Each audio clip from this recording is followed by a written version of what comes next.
Jaspreet Singh, attorney at law, New York and California. Immigration, deportation, defense, appeals, family law ਅਤੇ bankruptcy ਲਈ ਸੰਪਰਕ ਕਰੋ. More than 17 years of legal experience. Jaspreet Singh, attorney at law.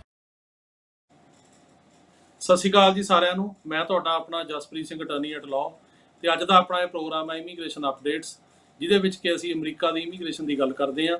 ਉਹਦੇ ਨਾਲ ਨਾਲ ਤੁਹਾਡੇ ਜਿਹੜੇ ਸਵਾਲਾਂ ਦੇ ਜਵਾਬ ਆ ਉਹ ਵੀ ਦੇਣ ਦੀ ਕੋਸ਼ਿਸ਼ ਕਰਦੇ ਹਾਂ। ਸੋ ਸਾਰਿਆਂ ਤੋਂ ਪਹਿਲਾਂ ਜਿਹੜੀ ਇੰਪੋਰਟੈਂਟ ਖਬਰ ਆ ਉਹ ਜੁੜੀ ਹੈ ਜੀ US ਸੁਪਰੀਮ ਕੋਰਟ ਦੇ ਨਾਲ।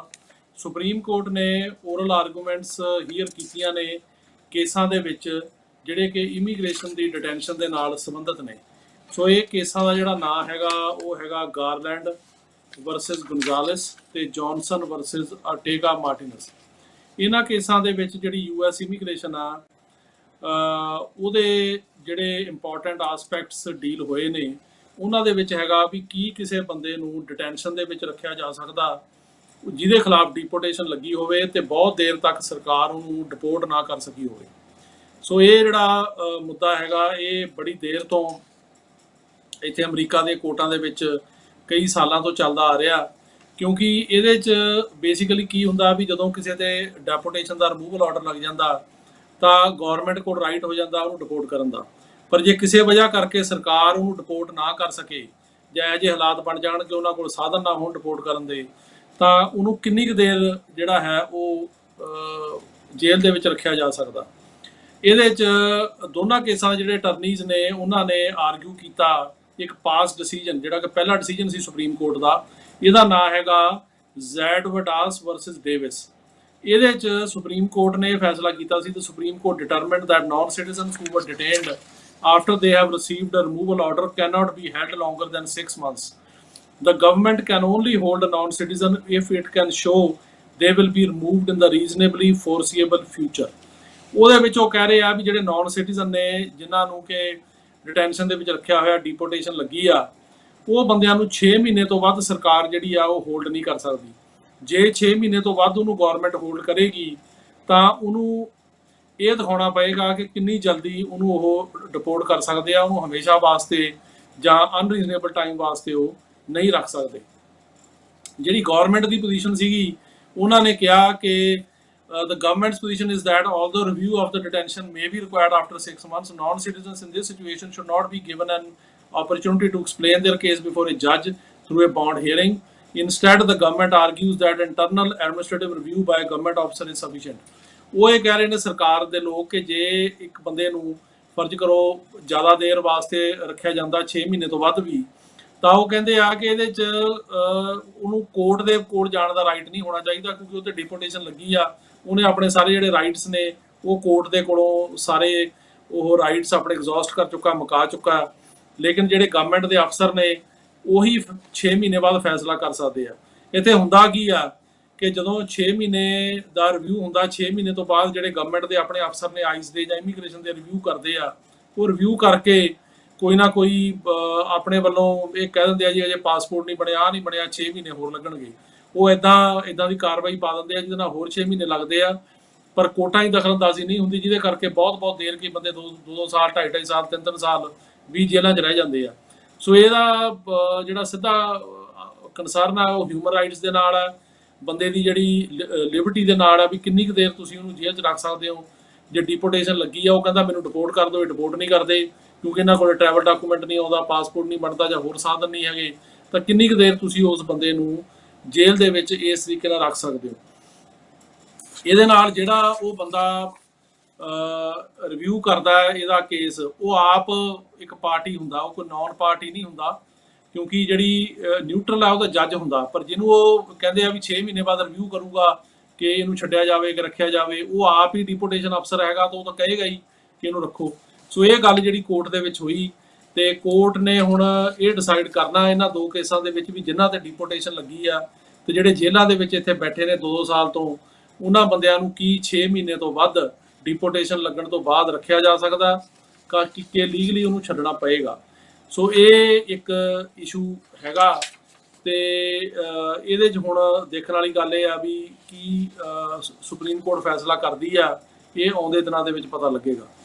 ਇਸ ਤੋਂ ਇਲਾਵਾ ਜਿਹੜੀ ਅਗਲੀ ਇੰਪੋਰਟੈਂਟ ਖਬਰ ਹੈਗੀ ਆ ਉਹ ਇਹ ਹੈਗੀ ਆ ਕਿ ਜਿਹੜੀਆਂ ਸਿਟੀਜ਼ਨਸ਼ਿਪ ਦੀਆਂ ਕਈ ਐਪਲੀਕੇਸ਼ਨਸ ਨੇ ਉਹਨਾਂ ਦੀਆਂ ਡੇਟਾ ਨਹੀਂ ਆ ਰਹੀਆਂ, ਬਹੁਤ ਜ਼ਿਆਦਾ ਡਿਲੇ ਆ।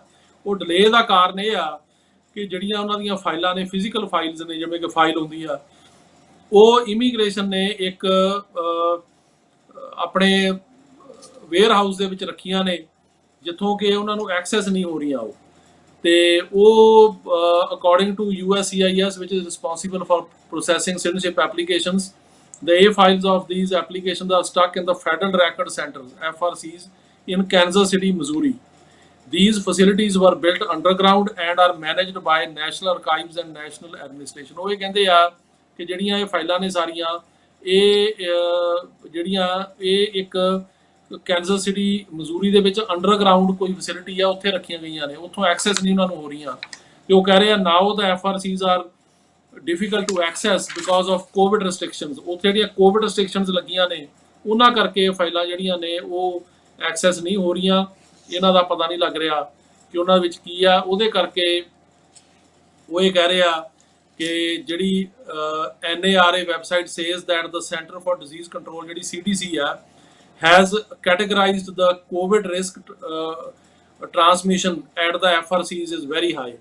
So ਜਿਹੜੀ CDC ਨੇ ਕਿਹਾ ਕਿ ਇਹਨਾਂ ਥਾਵਾਂ ਤੇ ਜਿਹੜੀ ਕੋਵਿਡ ਦੀ ਜਿਹੜੀ ਕੋਵਿਡ ਫੈਲਣ ਦਾ ਜਿਹੜਾ ਰਿਸਕ ਆ ਬਹੁਤ ਜ਼ਿਆਦਾ ਹਾਈ ਹੈ। ਇਹਦੇ ਕਰਕੇ ਉੱਥੇ ਕੋਈ ਨਾ ਜਾਵੇ ਉਹਨਾਂ ਫਾਈਲਾਂ ਨੂੰ ਦੇਖਣ, ਤੇ ਉਹਦੇ ਕਰਕੇ ਉਹ ਫਾਈਲਾਂ ਐਕਸੈਸ ਨਹੀਂ ਹੋ ਰਹੀਆਂ। ਜਦੋਂ ਫਾਈਲਾਂ ਐਕਸੈਸ ਨਹੀਂ ਹੋ ਰਹੀਆਂ ਤੇ ਉਹ ਫਾਈਲਾਂ ਫਿਰ ਅੱਗੇ ਜਿਹੜਾ ਇਹਨਾਂ ਦਾ ਡਾਟਾਬੇਸ ਹੈ ਉਹਦੇ ਵਿੱਚ ਨਹੀਂ ਆ ਰਹੀਆਂ, ਤੇ ਜਿਹੜੇ ਆਫਿਸਰਸ ਨੇ ਜਿਨ੍ਹਾਂ ਨੇ ਇੰਟਰਵਿਊ ਕਰਨੀ ਆ ਉਹਨਾਂ ਕੋਲ ਨਹੀਂ ਪਹੁੰਚ ਰਹੀਆਂ, ਜਿਹਦੇ ਕਰਕੇ ਉਹ ਕਹਿ ਰਹੇ ਆ ਕਿ ਹੁਣ ਜਿਹੜੀਆਂ ਇੰਟਰਵਿਊਜ਼ ਹੈਗੀਆਂ ਉਹ ਮਤਲਬ ਹੋਣ ਦੀ ਜਿਹੜੀ ਕੋਈ ਬਾਹਲੀ ਜਲਦੀ ਉਮੀਦ ਨਹੀਂ ਆ। ਅੱਗੇ ਹੀ ਪਹਿਲਾਂ ਇਹਨੂੰ 10 ਤੋਂ 12 ਮਹੀਨੇ ਲੱਗ ਰਹੇ ਨੇ, ਤੇ ਹੁਣ ਹੋਰ ਵੀ ਜ਼ਿਆਦਾ ਟਾਈਮ ਲੱਗ ਸਕਦਾ, ਖਾਸ ਕਰਕੇ ਉਹਨਾਂ ਬੰਦਿਆਂ ਦਾ ਜਿਨ੍ਹਾਂ ਦੇ ਜਿਹੜੀਆਂ ਫਾਈਲਾਂ ਨੇ, ਇਹ ਫਾਈਲਾਂ ਜਿਹੜੀਆਂ ਉਹ ਐਕਸੈਸ ਨਹੀਂ ਹੋ ਰਹੀਆਂ, ਉਹਨਾਂ ਦੀਆਂ ਇੰਟਰਵਿਊਜ਼ ਆਉਣ ਵਾਸਤੇ ਹੋਰ ਜ਼ਿਆਦਾ ਟਾਈਮ ਲੱਗਣ ਦੀ ਉਮੀਦ ਆ। ਅਗਲੀ ਜਿਹੜੀ ਇੰਪੋਰਟੈਂਟ ਖਬਰ ਹੈਗੀ ਆ ਉਹ ਇਹ ਹੈਗੀ ਆ ਕਿ ਜਿਹੜਾ ਇਮੀਗ੍ਰੇਸ਼ਨ ਦੇ ਵਿੱਚ ਡਿਕਲਾਈਨਿੰਗ ਰੇਟ ਆ, ਜਿਹੜਾ ਕਿ ਅਮਰੀਕਾ ਦੇ ਵਿੱਚ ਹੁਣ ਇਮੀਗ੍ਰੇਸ਼ਨ ਘਟ ਰਹੀ ਆ, ਇਹਦਾ ਉਹ ਕਹਿ ਰਹੇ ਆ ਵੀ ਜਿਹੜੀਆਂ ਅਮਰੀਕਾ ਦੀਆਂ ਜੌਬਸ ਨੇ ਉਹਨਾਂ ਤੇ ਬੜਾ ਡਾਇਰੈਕਟ ਜਿਹੜਾ ਅਸਰ ਪੈ ਰਿਹਾ। According to the economists at the University of California, Davis, there would be roughly 2 million more working age adults now living in the US.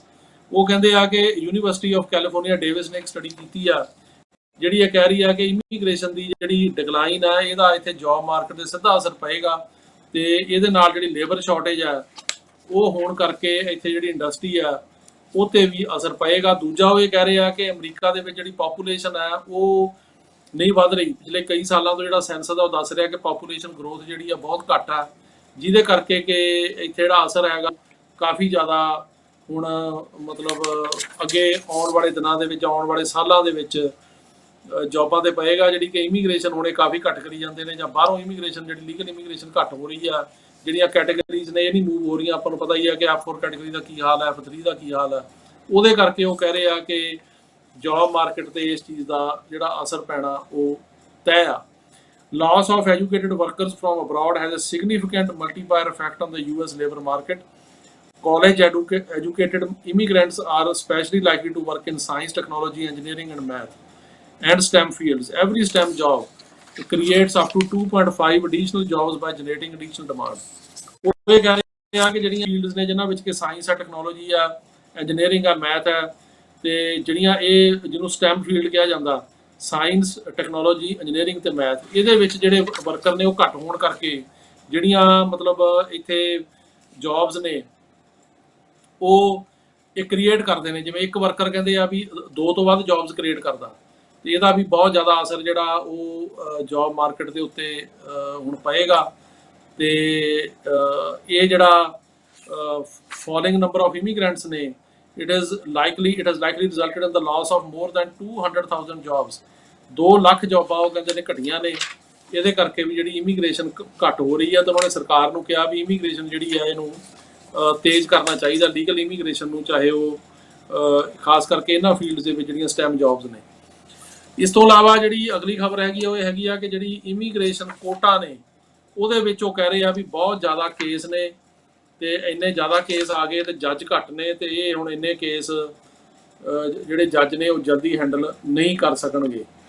ਤੇ ਉਹ ਜਿਹੜੇ ਇਹ ਹੁਣ ਆ ਰਹੇ ਨੇ ਬੰਦੇ ਹੁਣ ਬਾਹਰੋਂ, ਉਹਨਾਂ ਦੇ ਕੇਸ ਜਿਹੜੇ ਆ ਉਹ ਇਮੀਗ੍ਰੇਸ਼ਨ ਕੋਰਟਾਂ ਜਾ ਰਹੇ ਨੇ, ਤਾਂ ਉਸ ਜਿਹੜੇ ਹਿਸਾਬ ਨਾਲ ਲੋਕ ਆ ਰਹੇ ਨੇ ਇੱਥੇ, ਉਸ ਹਿਸਾਬ ਨਾਲ ਜਿਹੜੇ ਜੱਜ ਨੇ ਉਹ ਨਹੀਂ ਹੈਗੇ ਇਮੀਗ੍ਰੇਸ਼ਨ ਦੇ, ਜਾਂ ਅਫਸਰ ਨਹੀਂ ਹੈਗੇ, ਜਿਹਦੇ ਕਰਕੇ ਕਿ ਡਿਲੇ ਬਹੁਤ ਜ਼ਿਆਦਾ ਹੋਣ ਦੀ ਉਮੀਦ ਆ। ਤੇ ਇਹਦੇ ਬਾਰੇ ਮੈਂ ਇੱਕ ਹੋਰ ਦੱਸਦਾ ਵੀ ਜਿਹੜੀ ਰਿਮੇਨ ਇਨ ਮੈਕਸੀਕੋ ਪਾਲਿਸੀ ਆ, ਜਿਹਦੇ ਬਾਰੇ ਕਿ ਅਸੀਂ ਮਤਲਬ ਪਿਛਲੇ ਦਿਨਾਂ ਦੇ ਵਿੱਚ ਆਪਾਂ ਗੱਲ ਕਰਦੇ ਹਾਂ ਕਾਫੀ, ਤੇ ਜਿਹੜੀ ਉਹ ਰਿਮੇਨ ਇਨ ਮੈਕਸੀਕੋ ਪਾਲਿਸੀ ਆ, ਉਹ ਪਾਲਿਸੀ ਦੇ ਵਿੱਚ ਪੰਜਾਬ ਦੇ ਬੰਦੇ ਜਿਹੜੇ ਪੰਜਾਬ ਤੋਂ ਆਉਂਦੇ ਆ ਉਹ ਨਹੀਂ ਸ਼ਾਮਿਲ ਹੁਣ ਕੀਤੇ ਜਾ ਰਹੇ, ਤੇ ਉਹਦੇ ਵਿੱਚ ਜ਼ਿਆਦਾ ਜਿਹੜੇ ਬੰਦੇ ਸ਼ਾਮਿਲ ਕੀਤੇ ਜਾ ਰਹੇ ਆ ਉਹ ਹੈਗੇ ਆ ਜਿਹੜੇ ਐਲ ਸੈਲਵਾਡੋਰ, ਗੁਆਟੇਮਾਲਾ, ਤੇ ਜਿਹੜੀਆਂ ਸਾਊਥ ਅਮਰੀਕਨ ਕੰਟਰੀਜ਼ ਆਉਂਦੇ, ਜਿਹੜੇ ਕਿ ਸਪੈਨਿਸ਼ ਸਪੀਕਿੰਗ ਕੰਟਰੀਜ਼ ਨੇ। ਜਿਹੜੇ ਆਪਣੇ ਇੰਡੀਆ ਤੋਂ ਆਉਂਦੇ ਪੰਜਾਬ ਤੋਂ, ਉਹਦੇ 'ਚ ਇਮੀਗ੍ਰੇਸ਼ਨ ਅਜੇ ਤੱਕ ਸ਼ਾਮਿਲ ਨਹੀਂ ਕੀਤੇ। ਅਸੀਂ ਸਾਡੇ ਇਸ ਵੀਕ ਦੇ ਵਿੱਚ 4 ਤਾਂ ਆਪਣੇ ਪੋਲੀਟੀਕਲ ਅਸਾਈਲਮ ਦੇ ਕੇਸ ਪਾਸ ਹੋਏ ਆ, ਤੇ ਵਾਹਿਗੁਰੂ ਦੀ ਕਿਰਪਾ ਦੇ ਨਾਲ, ਤੇ ਉਹਦੇ ਨਾਲ ਨਾਲ ਅਸੀਂ ਤਕਰੀਬਨ 12 ਬੰਦਿਆਂ ਦੀ ਜਿਹੜੀ ਹੈਗੀ ਉਹ ਜ਼ਮਾਨਤ ਕਰਾਈ ਆ, ਜੇਲ੍ਹਾਂ 'ਚੋਂ ਕਢਾਏ ਆ, ਤੇ ਜਿਹੜੇ ਕਿ ਅੱਡ-ਅੱਡ ਡਿਟੈਂਸ਼ਨ ਸੈਂਟਰਾਂ ਦੇ ਵਿੱਚ ਸੀਗੇ। ਸੋ ਇਹ ਜਿਹੜੇ ਬੰਦੇ ਆ ਇਹ ਜਦੋਂ ਆਉਂਦੇ ਆ, ਇਹਨਾਂ ਵਿੱਚੋਂ ਕਈਆਂ ਨੂੰ ਤਾਂ ਉਹ ਬਿਆਨ ਵੀ ਨਹੀਂ ਹੁੰਦੇ, ਤੇ ਸਿਰਫ ਨਾਂ ਐਡਰੈਸ ਪੁੱਛ ਕੇ ਜਾਂ ਗਰੰਟਰ ਦੀ ਇਨਫੋਰਮੇਸ਼ਨ ਲੈ ਕੇ ਤੇ ਉਹਦੀ ਕਸਟਡੀ ਛੱਡ ਦਿੰਦੇ ਆ। ਕਈ ਬੰਦਿਆਂ ਨੂੰ ਬਕਾਇਦਾ ਕੈਂਪ 'ਚ ਲੈ ਜਾਂਦੇ ਆ, ਉੱਥੇ ਉਹਨਾਂ ਦੀ ਇੰਟਰਵਿਊ ਹੁੰਦੀ ਆ, ਤੇ ਉਹਨਾਂ ਨੂੰ ਇਮੀਗ੍ਰੇਸ਼ਨ ਜੱਜ ਅੱਗੇ ਪੇਸ਼ ਕੀਤਾ ਜਾਂਦਾ। ਇਮੀਗ੍ਰੇਸ਼ਨ ਜੱਜ ਅੱਗੇ ਬੌਂਡ ਦੀ ਐਪਲੀਕੇਸ਼ਨ ਲੱਗਦੀ ਆ, ਤਾਂ ਉਹ ਫਿਰ ਉਹ ਬੌਂਡ ਉਹ ਰੱਖਦੇ ਆ। ਪਰ ਜਿਨ੍ਹਾਂ ਨੂੰ ਆਈਸ, ਇਮੀਗ੍ਰੇਸ਼ਨ ਤੇ ਕਸਟਮ ਇਨਫੋਰਸਮੈਂਟ ਆਪਣੇ ਆਪ ਹੀ ਛੱਡ ਦਿੰਦੀ ਆ, ਉਹਨਾਂ ਦੀ ਜਿਹੜੀ ਬੌਂਡ ਆ ਉਹਦਾ ਕੋਈ ਖਾਸ ਜਿਹੜਾ ਹੈਗਾ ਉਹ ਬੌਂਡ ਦੀ ਅਮਾਊਂਟ ਨਹੀਂ ਰੱਖੀ ਜਾਂਦੀ, ਉਹਨਾਂ ਨੂੰ ਉੱਦਾਂ ਹੀ ਗਰੰਟਰ ਦੀ ਜਿਹੜੀ ਹੁੰਦੀ ਆ ਉਹ ਕਸਟਡੀ ਛੱਡ ਦਿੰਦੇ ਆ, ਤੇ ਬਾਅਦ ਦੇ ਵਿੱਚ ਉਹਨਾਂ ਨੂੰ ਅਟੈਂਡੈਂਸ ਵਾਸਤੇ ਬੁਲਾਉਂਦੇ ਜਾਂ ਮੋਨੀਟਰ ਪਾ ਦਿੰਦੇ ਆ, ਜਾਂ ਉਹਨਾਂ ਦੇ ਫੋਨ 'ਚ ਚਿਪ ਪਾ ਦਿੰਦੇ ਆ, ਤੇ ਇਹ ਇਸ ਕਿਸਮ ਦਾ ਸਿਸਟਮ ਆ। ਪਰ ਜਿਹੜੇ ਫੈਮਲੀਜ਼ ਦੇ ਨਾਲ ਆਉਂਦੇ ਆ ਜਾਂ 18 ਸਾਲ ਤੋਂ ਘੱਟ ਆਉਂਦੇ ਆ, ਉਹਨਾਂ ਨੂੰ 72 ਘੰਟੇ ਦੇ ਵਿੱਚ ਰਿਲੀਜ਼ ਕਰ ਦਿੰਦੇ ਆ। ਅਪਰੂਵਲ ਦਾ ਰੇਟ ਜਿਹੜਾ ਕੈਲੀਫੋਰਨੀਆ ਤੇ ਨਿਊਯਾਰਕ ਦੇ ਵਿੱਚ ਕਾਫੀ ਜ਼ਿਆਦਾ, 90% ਤੋਂ ਉੱਪਰ ਕੇਸ ਜਿਹੜੇ ਅਪਰੂਵ ਹੋ ਰਹੇ ਆ। ਸਾਡੇ ਤਕਰੀਬਨ ਹਰ ਹਫਤੇ ਹੀ ਕੇਸ ਜਿਹੜੇ ਅਪਰੂਵ ਹੁੰਦੇ ਆ, ਤੇ ਇਹ ਵੀ ਇੱਕ ਅਸਾਈਲਮ ਸੀਕਰਸ ਵਾਸਤੇ ਚੰਗੀ ਗੱਲ ਆ ਕਿ ਜਿਹੜੀ ਅਪਰੂਵਲ ਆ ਉਹ ਕਾਫੀ ਜ਼ਿਆਦਾ ਹੋ ਰਹੀ ਆ। ਲੇਕਿਨ ਉਹਦੇ ਵਾਸਤੇ ਜਿਹੜੀ ਲੋੜ ਜ਼ਿਆਦਾ ਇਹੀ ਹੁੰਦੀ ਆ ਕਿ ਪਹਿਲਾਂ ਤਾਂ ਜਿਹੜਾ ਕੇਸ ਹੋਵੇ ਉਹਦੇ ਅਸਾਈਲਮ ਦੇ ਗਰਾਊਂਡ ਨੇ 5 ਉਹਨਾਂ 'ਚ ਹੋਣਾ ਚਾਹੀਦਾ। ਇਸ ਤੋਂ ਇਲਾਵਾ ਜਿਹੜੀ ਦੂਜੀ ਗੱਲ ਆ ਇੰਪੋਰਟੈਂਟ, ਉਹ ਇਹ ਆ ਕਿ ਡਾਕੂਮੈਂਟੇਸ਼ਨ ਜਿਹੜੀ ਉਹਨੂੰ ਪ੍ਰੂਵ ਕਰਨ ਵਾਸਤੇ ਉਹ ਸਫੀਸ਼ੀਐਂਟ ਹੋਣੀ ਚਾਹੀਦੀ ਆ। ਤੀਸਰਾ, ਉਹਦੀ ਤਿਆਰੀ ਚੰਗੀ ਹੋਣੀ ਚਾਹੀਦੀ ਹੈ। ਜੇ ਇਹ ਗੱਲਾਂ ਹੈਗੀਆਂ ਤਾਂ ਕੇਸ ਪਾਸ ਹੋਣ ਦੇ ਜਿਹੜੇ ਚਾਂਸਸ ਹੈਗੇ ਆ ਉਹ ਕਾਫੀ ਜ਼ਿਆਦਾ ਵੱਧ ਜਾਂਦੇ ਆ। ਤੇ ਇਸ ਤੋਂ ਇਲਾਵਾ ਜਿਹੜੀ ਅਗਲੀ ਇੰਪੋਰਟੈਂਟ ਖਬਰ ਜਿਹੜੀ ਇਮੀਗ੍ਰੇਸ਼ਨ ਰਿਫਾਰਮ ਹੋ ਰਿਹਾ ਸੀ, ਉਹਦੇ ਬਾਰੇ ਇਮੀਗ੍ਰੇਸ਼ਨ ਰਿਫਾਰਮ ਦਾ ਅਜੇ ਤੱਕ ਜਿਹੜੀ ਸੈਨੇਟ ਆ ਉਹਨੇ ਟੇਕ ਅਪ ਨਹੀਂ ਕੀਤਾ। ਸੈਨੇਟ ਦੇ ਵਿੱਚ ਜਿਹੜੀ ਅਜੇ ਤੱਕ ਜਿਵੇਂ ਉਹ ਕਹਿ ਰਹੇ ਸੀ ਕਿ ਹੀਅਰਿੰਗ ਹੋਏਗੀ, ਜਿਹੜਾ ਬਿਲਡ ਬੈਕ ਅਮਰੀਕਾ ਐਕਟ ਆ ਉਹਦੇ ਨਾਲ ਇਹਨੂੰ ਟੈਗ ਕਰਕੇ ਇਮੀਗ੍ਰੇਸ਼ਨ ਨੂੰ, ਪਰ ਅਜੇ ਤੱਕ ਨਹੀਂ ਹੋਈ, ਕਿਉਂਕਿ ਜਿਹੜਾ ਸੈਨੇਟ ਦਾ ਪਾਰਲੀਮੈਂਟੇਰੀਅਨ ਨੇ ਇਹ ਗੱਲ ਕਹਿਤੀ ਸੀ ਕਿ ਇਮੀਗ੍ਰੇਸ਼ਨ ਦਾ ਜਿਹੜੇ ਹੈਗੀਆਂ ਪ੍ਰੋਵੀਜ਼ਨਸ ਉਹ ਇਸ ਐਕਟ ਦੇ ਨਾਲ ਨਹੀਂ ਜੋੜੀਆਂ ਜਾ ਸਕਦੀਆਂ। ਤੇ ਹੁਣ ਜਿਹੜੀ ਡੈਮੋਕ੍ਰੈਟਿਕ ਪਾਰਟੀ ਦੀ ਲੀਡਰਸ਼ਿਪ ਆ ਉਹ ਇਸ ਗੱਲ ਦੇ ਵਿੱਚ ਜਿਹੜੀ ਆ ਉਹ ਕੋਸ਼ਿਸ਼ ਕਰ ਰਹੀ ਆ ਵੀ ਕਿਸ ਤਰੀਕੇ ਦੇ ਨਾਲ ਇਹਨੂੰ ਕੀਤਾ ਜਾਵੇ, ਕਿਉਂਕਿ ਉਹਨਾਂ ਦੇ ਆਪਣੇ ਹੀ 2-3 ਲੀਡਰ ਜਿਹੜੇ ਨਹੀਂ ਸਹਿਮਤ ਹੋ ਰਹੇ ਇਸ ਗੱਲ ਨੂੰ ਕਿ ਇਹ ਜਿਹੜਾ ਪ੍ਰੋਸੀਜਰ ਇਹਨੂੰ ਬਾਈਪਾਸ ਕੀਤਾ ਜਾਵੇ। ਜੇ ਨਾਰਮਲ ਪ੍ਰੋਸੀਜਰ ਫੋਲੋ ਕੀਤਾ ਜਾਂਦਾ ਤਾਂ ਉਹਦੇ ਵਿੱਚ ਸੈਨੇਟ ਦੀਆਂ ਜਿਹੜੀਆਂ 60 ਇਹਨਾਂ ਨੂੰ ਵੋਟਾਂ ਚਾਹੀਦੀਆਂ ਨੇ ਫਿਲੇਬਸਟਰ ਤੋਂ ਬਚਣ ਲਈ। 60 ਵੋਟਾਂ ਦਾ ਮਤਲਬ ਇਹ ਹੁੰਦਾ ਕਿ ਇਹਨਾਂ ਨੂੰ 10 ਡੈਮੋਕ੍ਰੈਟਿਕ ਲੀਡਰਾਂ ਦੀ ਸਪੋਰਟ ਦੀ ਲੋੜ ਆ, ਜਿਹੜੀ ਕਿ ਮਿਲਣੀ ਅਸੰਭਵ ਹੈ। ਸੋ ਇਸ ਕਰਕੇ ਅਜੇ ਜਿਹੜਾ ਇਮੀਗ੍ਰੇਸ਼ਨ ਰਿਫਾਰਮ ਹੈ ਜਾਂ ਜਿਹੜੇ ਇਮੀਗ੍ਰੇਸ਼ਨ ਦੀਆਂ ਗੱਲਾਂ ਹੋ ਰਹੀਆਂ ਸੀਗੀਆਂ ਪਿੱਛੇ, ਉਹਨਾਂ ਦੇ ਵਿੱਚ ਕੋਈ ਹੈਡਵੇ ਜਿਹੜੀ ਆ ਉਹ ਮਿਲਦੀ ਜਿਹੜੀ ਨਜ਼ਰ ਨਹੀਂ ਆ ਰਹੀ। ਇਸ ਤੋਂ ਇਲਾਵਾ ਜਿਹੜੀ ਇੱਕ ਹੋਰ ਖਬਰ ਇੰਪੋਰਟੈਂਟ ਦੇ ਦਾਂ ਕਿ ਜਿਹੜੀਆਂ ਇਮੀਗ੍ਰੇਸ਼ਨ ਕੋਰਟਸ ਨੇ ਉੱਥੇ ਜਿਹੜੀਆਂ ਹੀਅਰਿੰਗਸ ਹੋ ਰਹੀਆਂ ਨੇ ਫਾਈਨਲ, ਖਾਸ ਕਰਕੇ ਕੈਲੀਫੋਰਨੀਆ, ਨਿਊਯਾਰਕ ਜਾਂ ਹੋਰ ਜਗ੍ਹਾ ਤੇ, ਉਹ ਸਾਰੀਆਂ ਥਰੂ ਇਹਨਾਂ ਨੇ ਹੁਣ ਵੈਬਐਕਸ ਕਰਤੀਆਂ ਨੇ। ਇਨ ਪਰਸਨ ਜਿਹੜੀਆਂ ਕੋਰਟ ਹੀਅਰਿੰਗਸ ਨੇ ਉਹ ਫਿਲਹਾਲ ਬੰਦ ਕਰ ਦਿੱਤੀਆਂ ਗਈਆਂ ਨੇ, ਤੇ ਵੈਬਐਕਸ ਦੇ ਉੱਤੇ ਇਸ ਤਰ੍ਹਾਂ ਹੀ ਜਿਵੇਂ ਹੁਣ ਮੈਂ ਵੀਡੀਓ ਤੇ ਆਪਣਾ ਪ੍ਰੋਗਰਾਮ ਕਰ ਰਿਹਾ, ਇਸੇ ਤਰ੍ਹਾਂ ਹੀ ਜਿਹੜੇ ਜੱਜ ਨੇ ਉਹ ਵੀਡੀਓ ਤੇ ਹੀਅਰਿੰਗ ਕਰਦੇ ਆ। ਤੇ ਇੱਕ ਪਾਸੇ ਜਿਹੜਾ ਜੱਜ ਸਾਹਿਬ ਹੁੰਦੇ ਨੇ ਉਹ ਚਾਹੇ ਕੋਰਟ ਚੋਂ ਕਰਨ ਜਾਂ ਆਪਣੇ ਘਰੋਂ ਕਰਨ, ਇੱਕ ਪਾਸੇ ਸਰਕਾਰੀ ਵਕੀਲ ਹੁੰਦਾ ਹੈ, ਫਿਰ ਇੰਟਰਪ੍ਰੈਟਰ ਹੁੰਦਾ, ਤੇ ਜਿਹੜਾ ਸਾਡਾ ਕਲਾਇੰਟ ਆ ਉਹ ਤੇ ਜਿਹੜਾ ਵਕੀਲ ਆ ਇੱਕ ਪਾਸੇ ਉਹ ਹੁੰਦੇ ਆ। ਤੇ ਉਹ ਅੱਡ-ਅੱਡ ਜਗ੍ਹਾ ਤੋਂ ਆਪੋ ਆਪਣੇ ਕਮਰਿਆਂ ਜਾਂ ਆਪੋ ਆਪਣੇ ਆਫਿਸਿਸ ਦੇ ਵਿੱਚ ਉਹ ਵੈਬਐਕਸ ਰਾਹੀਂ ਕੈਮਰੇ ਦੇ ਅੱਗੇ ਹੀਅਰਿੰਗ ਹੁੰਦੀ ਆ। ਇਨ ਪਰਸਨ ਹੀਅਰਿੰਗਸ ਜਿਹੜੀਆਂ ਨੇ ਉਹ ਅਜੇ ਅਗਲੇ ਅਣਮਿੱਥੇ ਸਮੇਂ ਲਈ ਬੰਦ ਕਰ ਦਿੱਤੀਆਂ ਗਈਆਂ। ਹੁਣ ਦੇਖਦੇ ਹਾਂ ਆਉਂਦੇ ਮਹੀਨਿਆਂ ਦੇ ਵਿੱਚ ਇਨ ਪਰਸਨ ਹੀਅਰਿੰਗ, ਜਿਵੇਂ ਆਪ ਜਾ ਕੇ ਕੋਰਟ ਦੇ ਵਿੱਚ ਹੀਅਰਿੰਗ ਹੁੰਦੀ ਸੀ, ਉਹ ਸ਼ੁਰੂ ਹੋਣਗੀਆਂ ਕਿ ਨਹੀਂ, ਇਹਦੇ ਬਾਰੇ ਜਿਹੜਾ ਉਹ ਟਾਈਮ ਦੱਸੇਗਾ। ਪਰ ਫਿਲਹਾਲ ਵੈਬਐਕਸ ਦੇ ਰਾਹੀਂ ਹੀਅਰਿੰਗਸ ਹੋ ਰਹੀਆਂ ਨੇ, ਪਰ ਜਿਹੜਾ ਸਕਸੈਸ ਰੇਟ ਆ ਉਹ ਸੇਮ ਹੀ ਆ, ਉੱਤੇ ਬੜਾ ਫਰਕ ਨਹੀਂ, ਕਿਉਂਕਿ ਸਾਡੇ ਜਿਹੜੇ ਕੇਸ ਪਾਸ ਹੋਏ ਆ, ਇਹ ਚਾਰੇ ਕੇਸ ਜਿਹੜੇ ਵੈਬਐਕਸ 'ਤੇ ਹੋਏ ਸੀ ਤੇ ਚਾਰੇ ਪਾਸ ਹੋਏ ਆ। ਸੋ ਇਸ ਹਿਸਾਬ ਨਾਲ ਉਹਦੇ 'ਤੇ ਕੋਈ ਐਡਾ ਅਸਰ ਨਹੀਂ ਹੈਗਾ ਕਿ ਇਨ ਪਰਸਨ ਹੀਅਰਿੰਗ ਜਾਂ ਵੈਬਐਕਸ ਦਾ, ਤੇ ਅਪਰੂਵਲ ਜਿਹੜੀ ਆ ਉਸੇ ਤਰ੍ਹਾਂ ਹੀ ਜਿਹੜੀ ਚੱਲ ਰਹੀ ਆ। ਦੋ ਸਾਡੇ ਕੇਸ ਜਿਹੜੇ ਆ ਉਹ ਸਿਟੀਜ਼ਨਸ਼ਿਪ ਦੇ ਪਾਸ ਹੋਏ ਆ, ਜਿਨ੍ਹਾਂ ਵਿੱਚ ਕਿ ਇੰਗਲਿਸ਼ ਨਹੀਂ ਸੀ ਆਉਂਦੀ, ਤੇ ਉਹਦੇ ਕਰਕੇ ਜਿਹੜੇ ਉਹਨਾਂ ਦੇ ਡਾਕਟਰ ਸੀਗੇ, ਆਪਣੇ ਪ੍ਰਾਇਮਰੀ ਡਾਕਟਰ, ਉਹਨਾਂ ਨੇ ਲਿਖ ਕੇ ਦਿੱਤਾ ਸੀਗਾ, ਇੱਕ ਫਾਰਮ ਹੁੰਦਾ N648, ਉਹਨਾਂ ਨੇ ਭਰ ਕੇ ਦਿੱਤਾ ਵੀ ਇੰਗਲਿਸ਼ ਨਹੀਂ ਸਿੱਖ ਸਕਦੇ, ਤੇ ਇਸ ਵਜ੍ਹਾ ਕਰਕੇ ਇਹਨਾਂ ਨੂੰ ਜਿਹੜੀ ਸਿਟੀਜ਼ਨਸ਼ਿਪ ਆ ਉਹ ਜਿਹੜਾ ਟੈਸਟ ਹੈਗਾ ਮਾਫ ਹੋਣਾ ਚਾਹੀਦਾ। ਤੋਂ ਟੈਸਟ ਮਾਫ ਹੋਇਆ ਤੇ ਉਹਦੀ ਬੇਸ ਤੇ ਉਹਨਾਂ ਨੂੰ ਫਿਰ ਉਹ ਸਿਟੀਜ਼ਨਸ਼ਿਪ ਮਿਲ ਗਈ। ਹਾਲਾਂਕਿ ਉਹਨਾਂ ਨੂੰ ਇੰਗਲਿਸ਼ ਦੀ ਜਿਹੜੀ ਆ ਉਹ ਕਾਫੀ ਵੱਡੇ ਲੈਵਲ ਤੇ ਜਿਹੜੀ ਪ੍ਰੋਬਲਮ ਸੀਗੀ, ਬੋਲ ਨਹੀਂ ਸੀ ਸਕਦੇ, ਓਲਡ ਸੀਗੇ, ਭੁੱਲ ਵੀ ਜਾਂਦਾ ਸੀ। ਪਰ ਜਿਹੜਾ ਡਾਕਟਰ ਦਾ ਲੈਟਰ ਸੀਗਾ ਉਹਦੇ ਨਾਲ, ਉਹ ਇੱਕ ਲੀਗਲ ਪ੍ਰੋਸੀਜਰ ਆ, ਉਹਦੇ ਨਾਲ ਫਿਰ ਜਿਹੜਾ ਟੈਸਟ ਹੈਗਾ ਉਹ ਮਾਫ ਹੋ ਜਾਂਦਾ। ਸਟੇ ਦੇਖੀ ਜਾਂਦੀ ਆ 5 ਸਾਲ ਦੀ, ਕਿ 5 ਸਾਲ ਚੋਂ ਤੁਸੀਂ 2.5 ਸਾਲ ਰਹੇ ਹੋ ਇੱਥੇ, ਕੋਈ ਕ੍ਰਿਮੀਨਲ ਰੈਕਡ ਤਾਂ ਨਹੀਂ ਹੈਗਾ, ਉਹ ਗੱਲਾਂ ਦੇਖ ਕੇ ਤਾਂ ਉਹ ਸਾਰਾ ਜਿਹੜਾ ਉਹ ਪਾਸ ਕਰ ਦਿੰਦੇ ਆ। ਸੋ ਇਹ ਤਾਂ ਸੀਗੀਆਂ ਜੀ ਇੰਪੋਰਟੈਂਟ ਜਿਹੜੀਆਂ ਇਸ ਵੀਕ ਦੀਆਂ ਖਬਰਾਂ। ਤੇ ਹੁਣ ਤੁਹਾਡੇ ਜਿਹੜੇ ਸਵਾਲਾਂ ਦੇ ਜਵਾਬ ਆਪਾਂ ਦੇਣ ਦੀ ਜਿਹੜੀ ਕੋਸ਼ਿਸ਼ ਕਰਦੇ ਆ। ਤੇ ਇਹਦੇ 'ਚ ਜਿਹੜਾ ਪਹਿਲਾ ਸਵਾਲ ਹੈ ਜੀ, ਉਹ ਹੈਗਾ, ਉਹ ਇਹ ਕਹਿ ਰਹੇ ਆ ਕਿ ਮੈਂ ਆਪਣੇ ਗ੍ਰੀਨ ਕਾਰਡ ਹੋਲਡਰ ਹਾਂ ਤੇ ਮੈਂ ਆਪਣੇ ਹਸਬੈਂਡ ਦਾ ਅਪਲਾਈ ਕੀਤਾ ਸੀ ਮਈ 2019 ਵਿੱਚ, ਪੇਪਰ ਸਾਰੇ ਕੰਪਲੀਟ ਹੋ ਗਏ ਮਾਰਚ 2020 'ਚ, ਤੇ ਹਰ ਵਾਰੀ 60 ਦਿਨ ਦਾ ਲੈਟਰ ਆਉਂਦਾ, ਤੇ ਇੰਟਰਵਿਊ ਜਿਹੜੀ ਆ ਉਹ ਕਦੋਂ ਆਏਗੀ।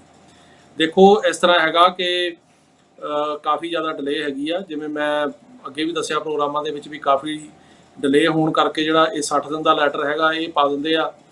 ਤੇ ਹੁਣ ਇਹ ਪਤਾ ਨਹੀਂ ਕਿ ਇਹ ਇੰਟਰਵਿਊ ਜਿਹੜੀਆਂ ਕਦੋਂ ਹੋਣ, ਇਹਨੂੰ 2 ਮਹੀਨੇ ਵੀ ਲੱਗ ਸਕਦੇ, 6 ਵੀ ਲੱਗ ਸਕਦੇ, ਕੁਝ ਨਹੀਂ ਕਿਹਾ ਜਾ ਸਕਦਾ।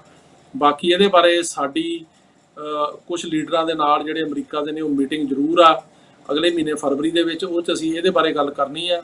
ਇੱਕ ਜਿਹੜੀ ਵਰਕ ਪਰਮਿਟ ਦੀ ਡਿਲੇ ਹੈਗੀ ਇੱਥੇ ਰਿਨੂਅਲ ਦੀ 12 ਮਹੀਨੇ, ਉਹਦੇ ਬਾਰੇ ਕਰਨੀ ਆ, ਉਹਦੇ ਬਾਰੇ ਤੁਹਾਨੂੰ ਮੈਂ ਅਪਡੇਟ ਦਿਆਂਗਾ। ਅਗਲਾ ਹੈ ਜੀ ਕਿ ਉਹ ਇਹ ਕਹਿ ਰਹੇ ਆ ਕਿ ਜਿਹੜੀ F3 ਕੈਟੇਗਰੀ ਆ, ਇਹਦੇ ਬਾਰੇ ਦੱਸੋ ਕਿ ਇਹ ਕੈਟੇਗਰੀ ਜਿਹੜੀ ਆ ਇਹ ਕਿੱਥੇ ਇਹਨੂੰ ਕਿੰਨਾ ਟਾਈਮ ਲੱਗੂਗਾ। ਦੇਖੋ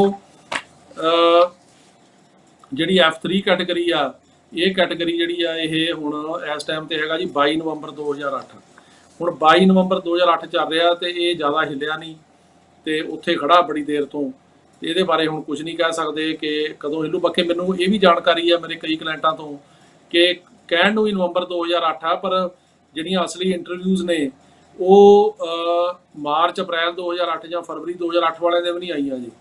ਸੋ ਇਸ ਕਰਕੇ ਨਵੰਬਰ ਤੱਕ ਤਾਂ ਜਿਹੜੀ ਡਿਲੇ ਹੈਗੀ ਆ, ਪਰ ਉਸ ਤੋਂ ਪਹਿਲਾਂ ਵੀ 5-6 ਮਹੀਨੇ ਵਾਲੇ ਨੂੰ ਜੇ ਇੰਟਰਵਿਊਜ਼ ਨਹੀਂ ਆਈਆਂ। ਇੰਟਰਵਿਊਜ਼ ਜਿਹੜੀਆਂ ਮੁੰਬਈ ਜਿਹੜੀ ਐਮਬੈਸੀ ਉੱਥੋਂ ਨਹੀਂ ਆ ਰਹੀਆਂ ਜੀ।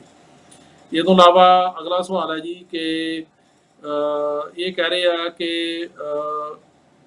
ਇਹਦੀ ਜਿਹੜੀ ਇੰਟਰਵਿਊ ਹੈਗੀ ਆ ਉਹਦੀ, ਉਹ ਕਹਿੰਦੇ ਆ ਕਿ ਜਿਹੜੀ ਡੇਟ ਆ ਉਹ ਪ੍ਰਾਇਓਰਟੀ ਡੇਟ ਤੋਂ ਜਾਂਦੀ ਕਿ ਕੰਪਲੀਟਡ ਡੇਟ ਤੋਂ ਜਾਂਦੀ ਆ। ਇਹ ਜਿਹੜੀ ਤਾਂ ਕਿਹੜੇ ਕੇਸ ਪ੍ਰੋਸੈਸ ਕਰ ਰਹੇ ਨੇ ਉਹ ਤਾਂ ਪ੍ਰਾਇਓਰਟੀ ਡੇਟ ਤੋਂ ਆ, ਲੇਕਿਨ ਜਿਹੜਾ ਤੁਹਾਡਾ ਕੇਸ ਉਹਨਾਂ ਨੇ ਇੰਟਰਵਿਊ ਲਈ ਬੁਲਾਉਣਾ ਉਹ ਕੰਪਲੀਟਡ ਡੇਟ ਤੋਂ ਬਾਅਦ ਆ। ਜਿੰਨੀ ਦੇਰ ਤੱਕ ਤੁਹਾਡਾ ਕੇਸ ਜਿਹੜਾ ਹੈਗਾ ਉਹ ਡਾਕੂਮੈਂਟਰੀ ਕੰਪਲੀਟ ਨਹੀਂ ਹੁੰਦਾ, ਉਹਦਾ ਮਤਲਬ ਹੈ ਵੀ ਜਿਹੜਾ ਨੈਸ਼ਨਲ ਵੀਜ਼ਾ ਸੈਂਟਰ ਕੋਲੇ ਸਾਰੇ ਡਾਕੂਮੈਂਟ ਨਹੀਂ ਪਹੁੰਚ ਜਾਂਦੇ, ਉਨੀ ਦੇਰ ਤੱਕ ਇਹ ਜਿਹੜੀਆਂ ਇੰਟਰਵਿਊਜ਼ ਜਿਹੜੀ ਹੈਗੀ ਤੁਹਾਡੀ ਇੰਟਰਵਿਊ ਨਹੀਂ ਹੋਣੀ। ਪਰ ਜਿਹੜਾ ਆਹ ਸ਼ੋਅ ਕਰਦਾ ਬੁਲੇਟਿਨ, ਜਿਵੇਂ ਹੁਣ ਆਪਾਂ ਕਹਿ ਰਹੇ ਹਾਂ F4 ਕੈਟੇਗਰੀ 'ਚ ਆ ਜਨਵਰੀ 2022 ਚੱਲ ਰਿਹਾ ਜੀ 15 ਸਤੰਬਰ 2005, F3 ਚੱਲ ਰਿਹਾ ਜੀ 22 ਨਵੰਬਰ 2008, F2B ਚੱਲ ਰਿਹਾ ਸੀ 22 ਸਤੰਬਰ 2015। ਇਹ ਜਿਹੜਾ ਟਾਈਮ ਹੈ ਇਹ ਪ੍ਰਾਇਓਰਟੀ ਡੇਟ ਦੇ ਮੁਤਾਬਕ ਆ, ਇਹਦਾ ਡਾਕੂਮੈਂਟਰੀ ਕੰਪਲੀਸ਼ਨ ਨਾਲ ਕੋਈ ਸੰਬੰਧ ਨਹੀਂ। ਲੇਕਿਨ ਜਿਹੜਾ ਇੰਡੀਵਿਜੂਅਲ ਬੰਦਾ ਹੈ, ਜਿਵੇਂ ਹੁਣ ਤੁਹਾਡੀ ਜਿਹੜੀ ਇੰਟਰਵਿਊ ਆ ਉਹ ਉਦੋਂ ਹੋਏਗੀ ਜਦੋਂ ਤੁਹਾਡਾ ਕੇਸ ਡਾਕੂਮੈਂਟਰੀ ਕੰਪਲੀਟ ਹੋ ਗਿਆ ਤੇ ਉੱਥੇ ਐਮਬੈਸੀ ਕੋਲ ਚਲ ਗਿਆ। ਅੱਗੇ ਫਿਰ ਇਹ ਦੇਖਣਾ ਕਿ ਐਮਬੈਸੀ ਦੇ ਰਿਸੋਰਸਿਸ ਹੈਗੇ ਆ ਵੀ ਉਹ ਇੰਟਰਵਿਊਜ਼ ਕਰ ਰਹੇ ਨੇ, ਜਿਵੇਂ ਅੱਜ ਕੱਲ੍ਹ ਉਹ ਇੰਟਰਵਿਊਜ਼ ਨਹੀਂ ਕਰ ਰਹੇ, ਉਹਦੇ ਨਾਲ ਵੀ ਡਿਲੇ ਜਿਹੜੀ ਆ ਉਹ ਹੁੰਦੀ ਆ। ਅਗਲਾ ਸਵਾਲ ਹੈ ਜੀ ਕਿ ਜਿਹੜੀ ਸਿਟੀਜ਼ਨਸ਼ਿਪ ਲਈ ਉਹ ਕਹਿ ਰਹੇ ਆ ਵੀ 100 ਕੁਐਸਚਨਾਂ ਦੀ ਲੋੜ ਹੈ 120 ਦੀ। ਦੇਖੋ ਜਿਹੜੀ ਪਿਛਲੀ ਸਰਕਾਰ ਸੀਗੀ ਉਹਨਾਂ ਨੇ ਟੈਸਟ ਚੇਂਜ ਕੀਤਾ ਸੀ, ਪਰ ਇਹ ਜਿਹੜੀ ਸਰਕਾਰ ਜਦੋਂ ਆਈ ਤੇ ਇਹਨਾਂ ਨੇ ਇਹ ਟੈਸਟ ਉਹੀ ਸੇਮ ਜਿਹੜਾ ਉਹ ਫੇਰ ਕਰਤਾ, ਤੇ ਜਿਹੜਾ ਪੁਰਾਣਾ ਹੁੰਦਾ ਸੀ ਪਹਿਲਾਂ ਓਬਾਮੇ ਵੇਲੇ।